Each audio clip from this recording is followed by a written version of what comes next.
Okay, nandito na tayo sa Baltimore, ang lugar ng mga emo. So yeah, anong gagawin natin dito ngayon? Harap tayo ng bahay. Nobody's garage. Ito. Dito tayo guys. Yan. Oh, may cinematic. Hindi mawawala yan. Badass experiences yan eh. Oh, ano to? Uy, may gitara. Nadapa ako. Pinalayas ako sa bahay. Emo phase, emo music. It's time to get out in the real world. Aray ko naman. Guys, 9 years na ako nagbabanda at medyo totoo yung sinabi niya. Name your band. Ano ba pwedeng name na banda? Okay, alam ko na pangalan ko. Kubeta. Yan. Kubeta. Visit na yan. Sige, hanap tayo. Ano bang style? Yan, ito. Mas gusto ko to. Yan. Talk to dad. Like bro, hindi naman nagagalit yung tatay ko sa akin kapag nagbabanda ako eh. Okay. So, anong gagawin? Ito yung garage. So, anong gagawin natin? Okay, play guitar. Wait lang. Is this from Breaking Benjamin? Uy, may pusa! Ang cute! Tapos may pizza. Syempre, hindi mawawala sa pagbabanda ang pizza. Yan yung madalas na merienda ng mga nagbabanda. So, play bass tayo. Yes. Ang bangis. So, paano ako kikita dito? Yan. Nagre-record ako mag-isa. Parang ako lang. Bedroom musician. Please bigyan nyo na kami ng gig. So, paano ako paano ako kikita? Like, yan, magre-record lang ako, kumakanta ako, okay? So, may lumabas dito, pwede na ako mag-play ng show. Tara, subukan natin mag-play ng show. Let's rock. Ako lang mag-isa. Ano ako? Panic at the Disco. Oy, ito to. Yan na, ako lang mag-isa. Panic at the Disco Simulator, let's go! Pambihirang laro to. Ano ba to? Get me out of this misery, bro. When I was palaboy, pinalayas ng tatay dahil nagbabanda daw ako. Okay, may $15 na tayo plus 90 fans. So pwede na akong mag-hire ng guitarist, okay? Alam ko kung sino yung friend list ko sa Roblox lalabas dito, pero di ko alam kung sino to. So sana makabanda ko si Sly, okay? So pag mag-hire ng bass is $70. Like what the heck? So kung mag-expand ng garage, ay ganun. Tingin tayo sa upgrades. Pwede magbenta ng merch. may tour pa, Diyos ko. Like guys, ilang taon na ako nagbabanda at ang masasabi ko, sobrang saya sa larangan ng pagbabanda. Ang reason is, mag-e-explore ka, madami kang kaibigang makikilala. Kahit wala kang kinikita sa kada tugtog mo, madami kang kaibigang makikilala. Nagka-jowa pa nga ako dun eh. Kunyari, wala na.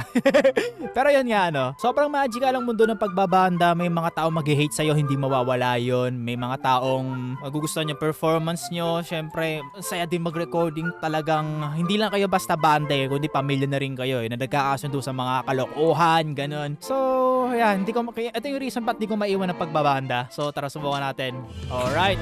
Oy, may gatlista na ako. This isn't emo?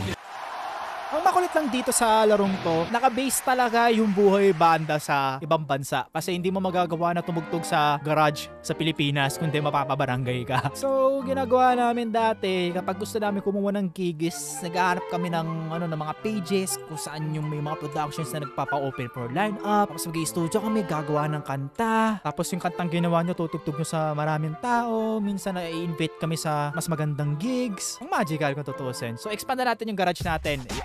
What is this? Ano to? Recording studio! Let's go! Tapos may merchant, marketing department, decorations. Ilan na ba yung fans natin? Okay, 180 na yung fans natin. Di nyo makikita kasi mukha ako nakaharang doon, okay? Record lang tayo. Medyo madami-dami yung grind to Let's go! Guys, nakipon ako ng $70 cash. Pwede na tayong kumuha ng basis. At sino kayang basis makukuha natin? Baka friend ko to sa Roblox. So, let's see. Yan lang. Hindi. Naka-ace siya eh. Something. So tara, kung tatanungin nyo guys kung anong instrumento ko sa banda, wag nyo nang tanongin kasi napakadami. Nagsimula talaga ako bilang keyboardist sa banda. Then, no choice. Walang bassist sa banda namin, kaya ako yung nag-bass. And minsan drummer ako, tapos may isa akong banda na vocalista ako. So, ang tanong, masaya kaya? Masaya yung ganun kadami? Masaya naman. Nakakagahol din minsan. Pero, I swear, ang saya nun. So, record lang ako ng record dito. Tapos, kuha lang ako ng maraming fans para meron tayong mga sick band posters. Okay? Sick band posters! Dapat yung mga Bring Me The Horizon yung nilalagay dito ko tulad na sa poster eh. So, comment of the day guys. Ano ang paborito nyong banda? Okay? Comment down in the comment section. Gusto ko makita ko ano yung music taste nyo. Okay? Let's go. Ipon-ipon pa tayo. Kailangan natin ng drummer. So guys, nakakuha tayo ng 1,000 fans. Let's see kung ano makikita natin mga band poster kapag inapakan natin tong Sir Band Posters. Let's go.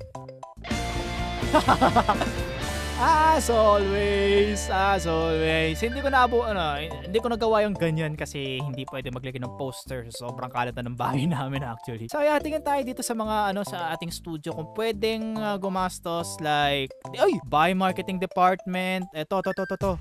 Dito tayo. Ano to, studio? Motivational posters. Ano to, Rendon Labador? Hindi ako si Rendon. Huge can of oh my god, the stereotype of emo music, bro. The stereotype. Hire a friend to make merch. Okay, hire a friend to make merch. Yan, kailangan natin yan. So gumagawa na pala tayo ng company. Buy marketing department. So ito yung marketing department, may coffee maker. Oh my god, the stereotype of this one is strong. Hire a friend to do marketing. Ayan, para may taga-benta ako ng mga CD, mga bold, mga AJ Rabal. Teka. Si Su ba to? Si Lady Su ba to? Si Lady Su nga! Oy, Lady Su, tagagawa na pala kita ng merch eh. Si Lady Su. Sige, gawin mo lang yung mga damit namin dyan ha. Tapos, yan, alam mo na kung ano mangyayari. Make me some good money, bro. Kapagod mag-gig at tumugtog kasama ng mga kabanda ko. Tingnan ko kaya yung mga nangyayari sa mga merch ko. Okay, check natin kung ano nangyayari sa mga merch. Ano ginagawa mo? Hoy, nanakaw ka. Okay ka lang ba dyan, sir? Madam? Needs restock? Sige, needs restock. Okay, fill natin yan. $10 lang naman pala yung shirt eh. Fill lang tayo ng fill. Syempre. Hire a friend to make merch. Sige, susunod na yan. So, eto, kamusta na kaya tong natutulog? Ay! Teka nga, gisingin nga natin. Wait lang, hindi ko pinili. Oh my god, napakan ko accidentally. Oh my god, dude. Si Royce pa yung katrabaho ko.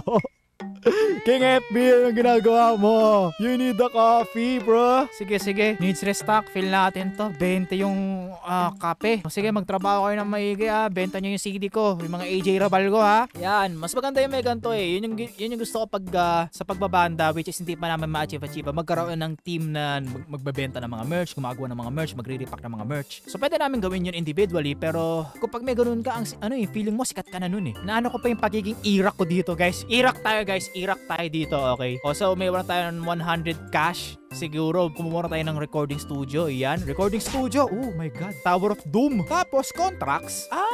Fill 30. Okay, meron tayong 35 cash. So, sige tala, mag-fill na tayo ng contracts. I need to buy someone to produce first. What? Hire a friend to produce. Oh my god. So, ano to? Studio equipment?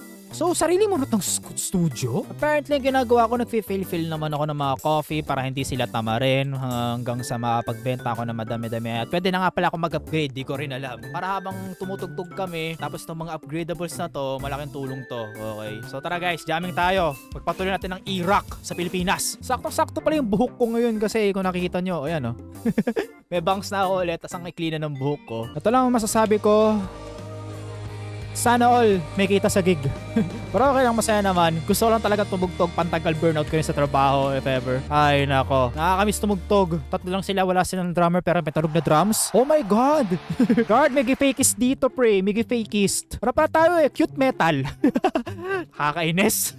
Ayan, purchase natin to para mayroon tayong panggawa ng CD. Tapos ano pa yung mga upgradables natin? Maybe we should hire a friend. Okay? Tsaka na tayo kumuha ng drummer. Di pa natin kailangan yan. Kailangan natin ng oh my god, refill natin to. Paulit-ulit na refill ang mangyayari dito. Tapos may stackan. Sige, kumuha tayo. Sino tong baka kilala ko sa skin. So wala. Ay hindi. Oh, di kita kilala. Pero sige, thank you very much.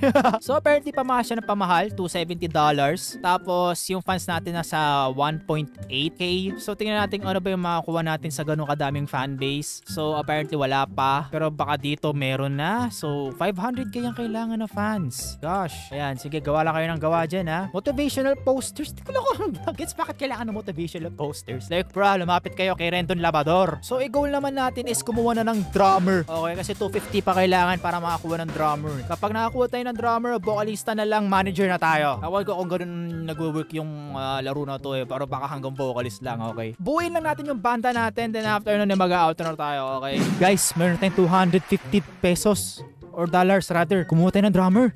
Sino kaya ang drummer to? Si Sly! Yes! Nakabanda ko na si Sly!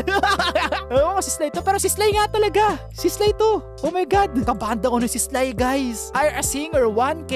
Okay. So, magiging manager na pala tayo apparently. Guys, kumpleto na yung banda. Kami nga pala ang bandang kubeta. Kabanda ko si Sly. Promoter ko si King FB. Tagagawa ko ng merch or tagatikot ko ng merch si Lady Sue. Oh, san ka pa? Kumpleto na ang E-Rock, mga pre. Okay, needs restock. Restock na natin to. Pati rin dito sa kapihan nila. Restock na natin to. Ayan. Oy, ginagawa mo. Ayan, nagmamarket na sila. Ayan, ganyan ka ba ngayon? Sana all may manager. Palalakihin natin to ng palalakihin, okay? So guys, since kompleto na yung banda, gusto nyo ba magkaroon to ng part 2? Please paabot yun ng 50 likes tong video na to. Gagawa natin to ng part 2. At kung nag-enjoy kayo sa video na to, please consider subscribing, okay? Share to your friends. Shoutout sa mga kaibigan kong emo dyan. Dating emo, ngayon matatanda na at may gout na. And guys, nag-enjoy ako. Sobrang di siya gaanong relate kasi may manager dito. Wala pa kami manager underground pa kami tumutugtog ng libre. Okay? So yan, nakakatuwa itong laro na to. Must play sa mga kaibigan ko dyan nagbabanda, no? Once again, ako nga po pala si DJ 8-Bit.